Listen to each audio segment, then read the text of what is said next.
अस्सलाम वालेकुम। शौकत रंधावा। मौसम ज़रा वावा जहा बनया, मैं आख्या चलो हाज़री दे दी जाए। एक पंजाबी गज़ल पेश करांगा।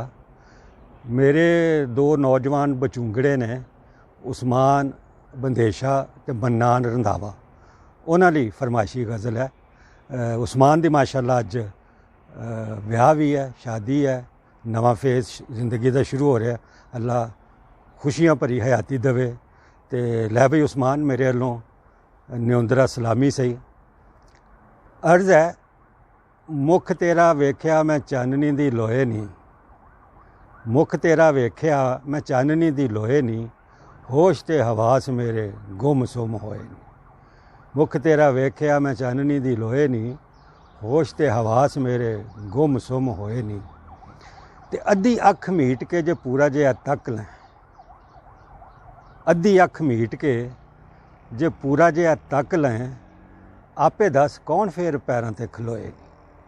अद्धी अख मीट के जे पूरा जिहा तक लें, आपे दस कौन फेर पैरों ते खलोए नी।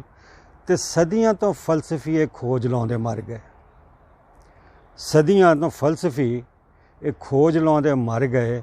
अखां विच ऐसे केड़े भेद तू लुकोए नी। ते तेरे अगे हीरिए ए माखियो मखौल है। माखियो नौजवानों नूं, मेरे हानियां नूं तो बहुत पता, नौजवानों लिए शहद दा छत्ता जिते शहद मक्खियां अपना फुल्लां दा रस नचोड़ के शहद जमा करदियां।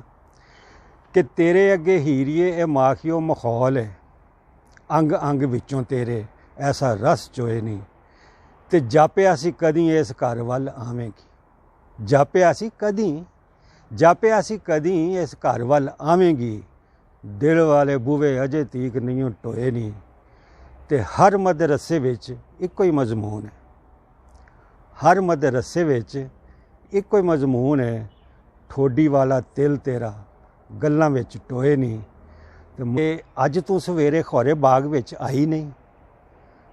सैर करदियां करदियां त्रेल वेखी ते ख्याल होया कि अज तू सवेरे खौरे बाग विच आई नहीं।